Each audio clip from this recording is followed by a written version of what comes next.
Morning. That was a funny collection of photos. It's Sunday, fun Sunday on the 1st of February. Unbelievable. I completely screwed up the captions yesterday on the top of the report. I got the dates wrong and forgot to do it. Anyway, we tried to correct it, and I think we got it right now.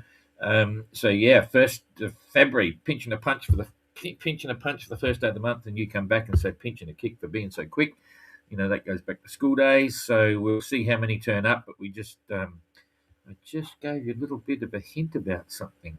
There's a clue there, which I'll mention once. I'll mention it once now. 1966, like 1966. Anyway, yeah, busy. Too many things going on. So we've got a few people there, but what was it all about? So there we go. We got 3 in. In fact, there's more, and I see some of the others have turned up already. But this was pictures from Yannick yesterday. The first 3 in, though, happy chappies. What did do that? Pushing the wrong ones. On the Marina there, looking really cool. All lined up, flags flying, banners, lead cloths out. They've got plenty of room on the Marina, so they'll be happy about that. Walk on Marina is always fun. They've been rafted up for some time now. When they're in port, so that's all pretty good. Looks like a great marina. It's pretty new, and the hotel development. In fact, I'll put a picture up of the hotel when they're all there. Big one. In my picture grab, when I was looking to grab extra pictures, I stumbled across some lost photos that I've lost for a while. I don't think. Okay, you may know about the Golden Globe race. This is a picture of Joshua, very rare picture. And in fact, when I was given them a couple of years ago, the chap that gave them to me suggested they hadn't been published yet. And I lost them a bit, and they keep reappearing, and I just stumbled across them. So this is Joshua, famous story in the Bernard Batista in the Golden Globe when he was racing after Sir Robert Knox Johnson, and it was about 18 days behind him at Cape Horn, but he was catching up rapidly, and instead of going to the finish, he decided to carry on and kept going again for another bit of a lap around to Tahiti to save his soul. Okay, now when he let the world know, he sailed up to Cape Town, found a ship at anchor, okay, a British ship called the Axion, I think it's called, and he famously put the message in a film canister and shot it up onto the deck of the ship with a slingshot. Okay, and then he told the world, I'm not going to the finish of the Golden Globe, bugger that. I'm going around back to Tahiti, keep going. I'm at one with the sea, save my soul, all that sort of stuff. This is a photograph from the officer on the ship who took the photo of Joshua as he's about or had already just shot the message onto the deck of the ship. It's really quite amazing. So this is him then, once he's done that, doing a sail pass, sailing past the ship, right? After he'd sent that famous or infamous message that he wasn't continuing on in the Golden Globe, and he carried on. And this is the ship, the British Axion, I think it's called. So and that came from the guy that actually was involved with all this. So anyway, and I've got a few things to do with these photos, but anyway, that's pretty cool. And then I stumbled across that's my helicopter on the back of my ship, the Sir Hubert Wilkins in Antarctica. We used to have a bit of fun with that. And this one, well, I'm not even going to talk about it. But there you go, you had a flash. So that might take a bit of thinking, but anyway, stand by. All right, so enough of that. We got a few people, but it's Sunday, so I'm not expecting a lot. That was just me being silly, but anyway, yes, stand by. There's some big things going on in the background. Okay, so where did we go? To the tracker. So let's get onto the tracker, and here we go. We've got a few out sailing and a few in at the Marina in Recife. So you're on the tracker. Now I've got to get onto the tracker. Where's it gone? Holy dooly. Here it is. It changes the insignia when I get onto the Tracker. So anyway, we're there. So you're on, I'm on, and here we go. We'll put the wind up. We're on day 342. That's crazy, eh? We've been doing this for 342 days. Jeepers. And I'll put I just like to see them there as a relative situation. So Josh, 5.1 knots at 114 mile day. That's a bit better than yesterday. So yes, are we on 8 o'clock? Yes, we are. Jasmine, cruising along there, doing 106 nautical miles and 4.4 knots. That's not bad. Slowing up now, but she's got a pretty good daily run. 106 miles, not too bad. Entrant, 4.4, 115. That's a bit better as well, pulling away from Jasmine still. And then we've got Kerry has come across, by the look of it, I'm going to just build this up, come across to say good day to, Jeepers, looks like going to T-bone him. Come across and say good day to Eric. So Eric's doing 111, Kerry's done 112, and they're very close. I think he's going over to say good day. Let's have a look how close he is. Just got to build this up a bit. That's really close. Okay, we'll just measure it off. It should be in radio range. We want to go there to there. Yeah, only 1 and a bit miles. They're looking at each other. And this was at, that's 4 o'clock and 8 o'clock. They must have passed already, I'd say. For some reason, Kerry's a little bit behind on timeline. So he's on 4:02. And he was doing 5.3 knots, and Eric was doing 4.6. So that's about a knot, near enough to a knot faster. And yeah, he's already gone past. So he might have gone past in the dark. Yeah, that's a bit of a bother. But anyway, so they might not get the pictures after all. But geez, they would have come close, eh? So if you continue carry on to there, no, that's where he's in at 8. No, he would have passed the header schedule. So in fact, I'll show you roughly. Oh, let's start again. So he's doing 5 knots. He'd be up about there. Oh no, quite a bit ahead. He's going to be around about there-ish. So that's where Kerry will be now, ahead of Eric maybe. And Eric's just there. He's on 8 o'clock timeline, did 111. Kerry did 112. So yeah, that's interesting. Anyway, they came very close during the night, although 4 hours back, Kerry, yeah, when Kerry was there, Eric would have been about here somewhere. Anyway, that's cool. All kind of interesting. Come back here. Right, on a big scale now. Let's see who's there. Adam's closing in, very, very close to the finish now. That's 8 o'clock position, so 3.6, 110 nautical miles, and he's got 5 miles to the finish, and he's doing so another hour and a half or something, and Kerry will cross the line. The others are already in. Let's just go down, and this will show you where the marina is anyway.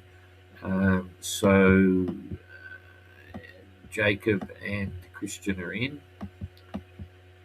Here we go. So there's the finish line. For those who didn't know where it was, they crossed the finish line. I wonder if Entrant will make the finish line. He's got the happy knack of not matching the finish line, coming in just below it or just above it, and he gets a penalty every time. I think he got 8 hours last time.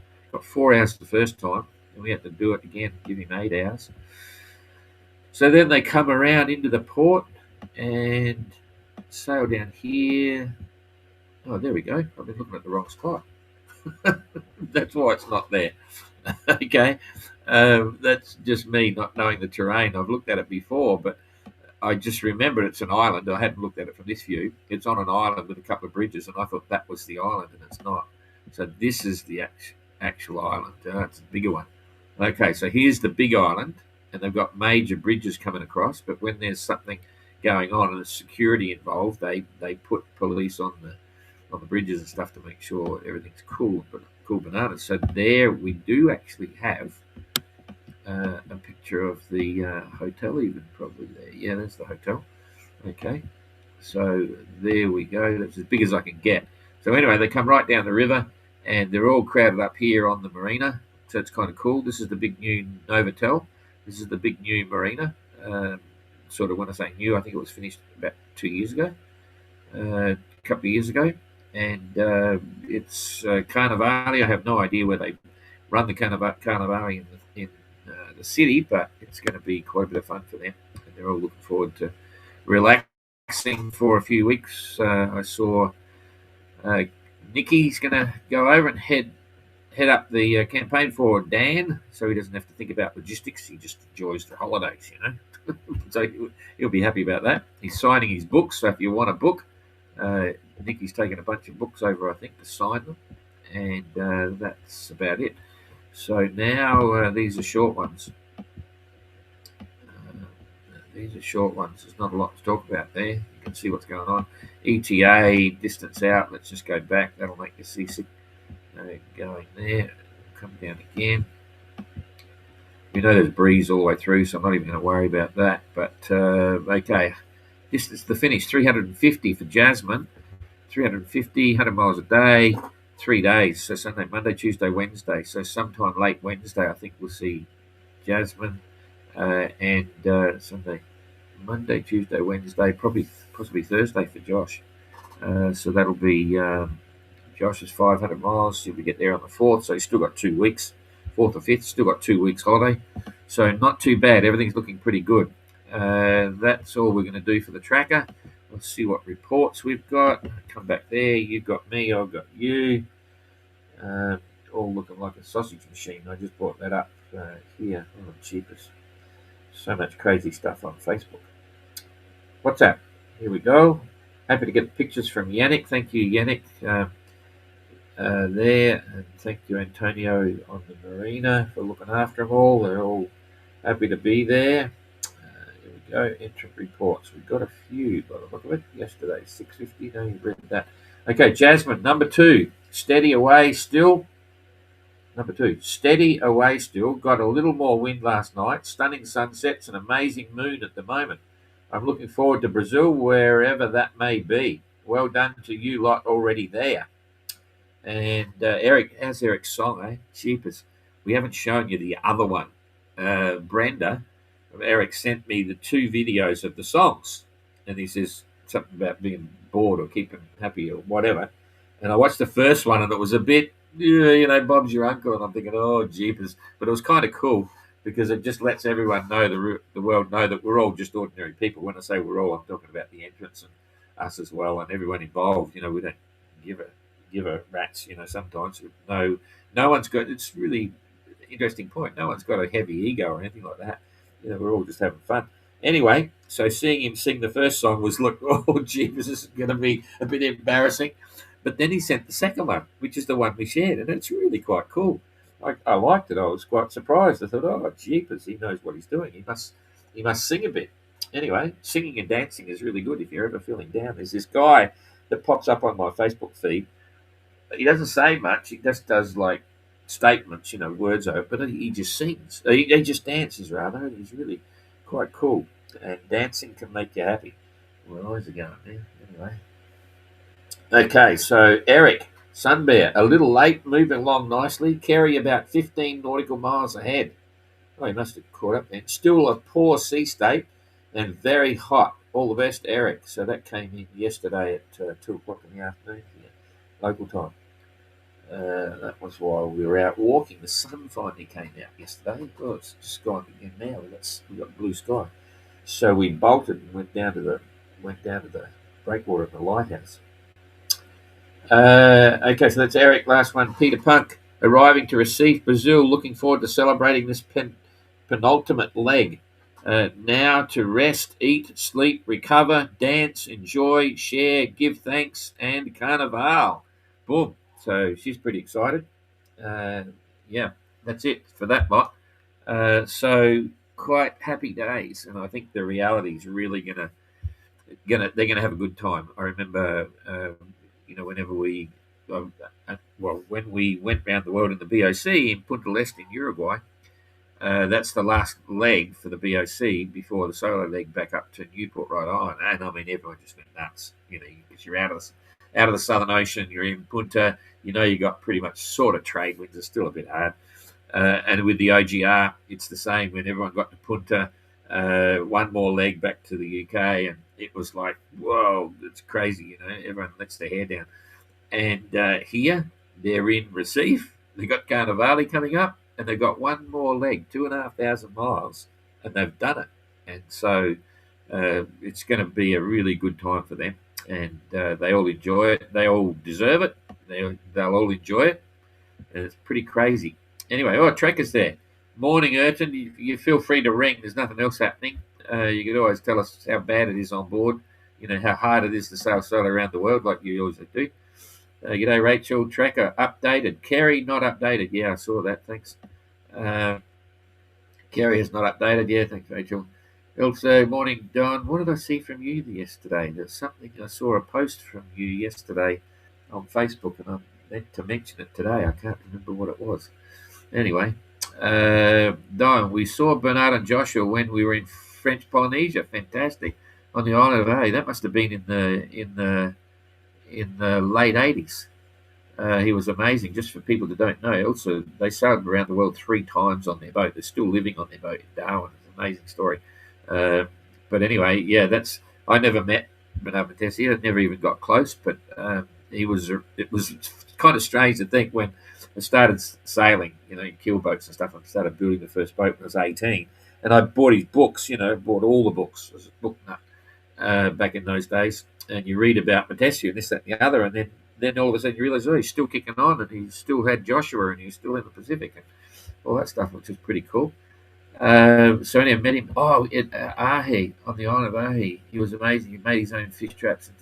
Okay, I think that was when he was there on Tamata, his second boat. I think that was after he lost Joshua or gave it away. Here's Urton. Hello. Hi, Don. How are you? I'm not bad. We've got a bit of excitement. You know, not a lot happening today. Happy first of the month. What's happening with you? Well, I mean, life is really easy peasy here. What does the ROR stands for? Something. Oh, that was only. Well. You know, that's you're the last. I should cut the phone call now. I just put a tease out there. I'm giving you one hint. 1966, just like 1966, and stand by. I'm going to be in big trouble for all this, but anyway, it'll be a month or so yet before we say anything. But yes, so I'm not saying anything. Anyway, so what's happening on board for you? Well, last night was slightly more lumpier sea, so I slowed the boat down a little bit so I could have a long 8-hour sleep. Yeah. And but it's beautiful outside, sunshine and blue skies. All is good, really. The sea is no longer calm like it was before. It's more sort of lumpyish now. Yeah. So I was just mentioning the fact that when you get to Recife, it's like pretty much a wow moment. Sorry? I was talking about the feeling of arriving in Recife with just one leg left to do to Antigua. Yeah. Is that affecting you already, you know? Not really. I mean, I wake up every morning and, you know, we are in a wonderful place. And when we arrive to Brazil, that'll be wonderful as well, I'm sure. Yeah. I don't really want to think about the end, you know. It is enjoy the moment. Yeah. Okay. Well, show us the ocean. Just give us a slow pan around the boat. Of course. So. Yeah. At the hydrovane. We are now 3 hours behind you. Yeah. So the sun comes up later. Yeah. For us. Last night I took the A3 in, so only thing I've got is rolled in A5 and a little bit of mainsail, and we're doing about 4.5 knots. But really, I will now make more sail and take her up to 5 knots, and that'll be okay now that I'm awake. So it looks like it's midday. So it's 6:30 there your time. So the sun must have come up at like 5 o'clock. Yes, 5:30. They start about 5:30 here local now, because obviously we are going away from you. Yeah. It's still dark here.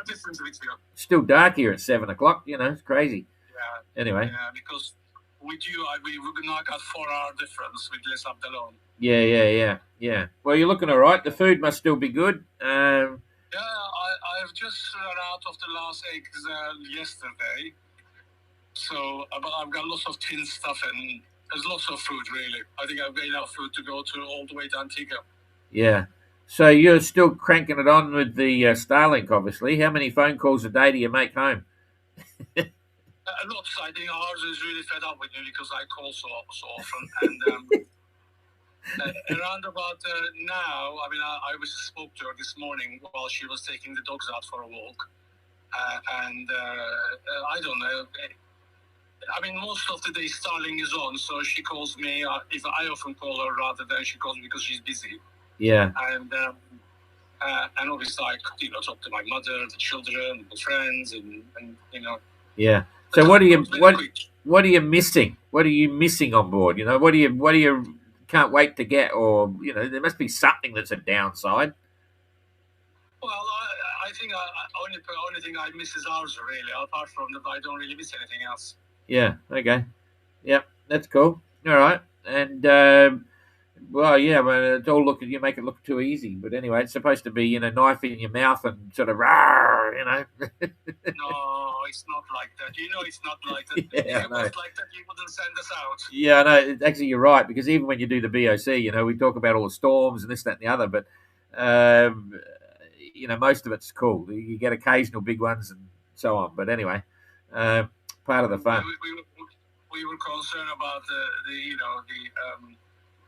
when we left Mauritius and when we went around the Cape. And it was a beautiful day, as pretty much every day. Yeah. Anyway, best forewarned than bloody worry about it later. But anyway, that's all cool. All right, well that's good. So what's on the entertainment menu today? You going to watch a movie, or you going to watch some sport or something, or? Well, I have dozens of podcasts, news around the world. I listen during the day. I've got the speaker outside, and I'll obviously call home a few more times. And what news? And my mother. When you say you got the speaker outside, like where do you get your news from? What are you watching most? Not the BBC. Well, not just BBC, news organizations around the world, including United States and Europe. I read the newspapers from Spain, Turkey, Britain, America. Certainly from the one newspaper from the Middle East, try to get a sort of general idea what's happening. And, so there's plenty of entertaining news, as you know. Yeah, careful, you'll be blacklisted by Jane. We're not allowed to talk about politics. Well, it doesn't affect me so much. It's just the news, really. There's nothing I can do to any of the news. It's just nice to know, really. So you just ride the wave, because life goes on whatever happens, so we might as well enjoy it. Yep, absolutely. A lot going on, so that's cool. That's exactly right. So there's too much fun stuff. We're all very lucky. I'm aware of that all the time. So, yeah. All right, we're probably boring. Stay alive. Hey, yeah, we're all alive. We're all having fun, Jeepers, there's too many things to do. Bloody hell. Just crazy. Anyway, and I'm stuck here doing updates every day. But we all like it. It's all good fun. Everyone's having a fantastic time. So okay, well, good to chat. We'll keep going, and we'll see you when you get to the marina. It looks like you're going to have the marina, like park alongside. You're not going to be rafted up, which is good. Yes, apparently there's plenty of space, which is good. Yeah, absolutely. All right, so I am going to get, excuse me, on the way down to St. Helena, I had a lot of kelp stuck on my keel and rudder. So when I go to receive, I'm going to have that check to make sure that there is no damage at the bottom. Yeah. Just as a precaution, really, because there was so much stuff stuck at the bottom of the boat. Yeah. And I dragged it a long time. So when I go there, I'm going to have a quick checkup prior to the final leg. And so there's no surprises, really. Yeah, too true. Yep. Okay. All right. Well, good stuff. Thanks for calling. Good to see something happening. No one likes talking to us, but next leg, I'm going to tell them they have to. We'll give it a try. It's the last leg. Everyone will be wanting to know what's going on. So there's going to be we're going to schedule some some WhatsApp video calls from those that've got it every few days. I think we'll see. Anyway, all good. Well done. Touch wood. See you there soon. All right. Take care. Bye bye, guys. Yep. Bye, You too. Jay. Yep. See you. Bye bye. Okay, I read you all the thingers, so that's about it. We were just talking about Bernard Matessia and Tamata, not not yeah, Bernard the other boat. That was after he'd lost Joshua in Mexico and gave it away, which is a story in itself. And a lot of people realise this. I'm seeing we're talking it Sunday morning. When he lost the boat and Joshua got washed up on the beach, Bernard said, "Oh, he drank the anchor, this, that, and the other." And in reality, he didn't at all. He was actually in a hotel. He'd had a drinking party with the guys that night or whatever it is. Or when I say drink, I'm not saying he just had a few drinks and it was a social event and he stayed in the hotel. A big storm came through. The boat went up on the beach by itself. It's a very controversial subject, but he told a different story. Anyway, he gave the boat away then, and it's here now, and it's fantastic. I've got a very close relationship with all the guys with Joshua. It's an amazing story, and I've been honoured by a few things they've done for me. I've got it here. I've actually got a bit of a staunchion. I've got about that much of a staunchion off of Joshua, which they presented to me, which was really quite amazing.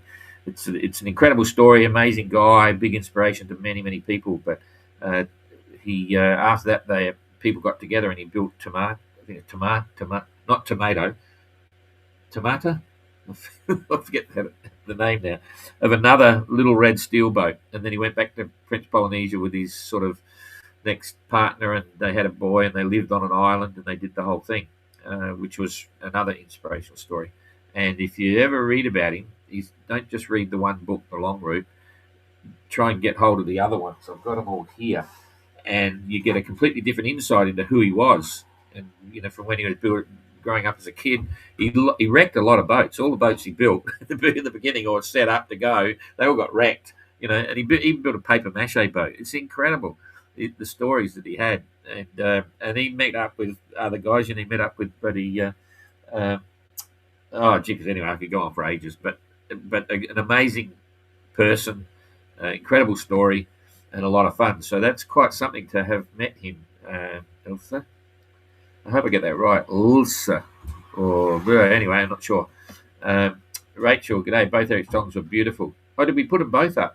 Oh, he might have put them up on his. I thought we only put up one. G'day, Hamish. Okay, that's it. So have a good weekend, what's left of it, wherever you are, and we'll see you tomorrow. Thanks very much. Bye-bye. Oh, got to hit that. Like and share and all those sorts of fun things.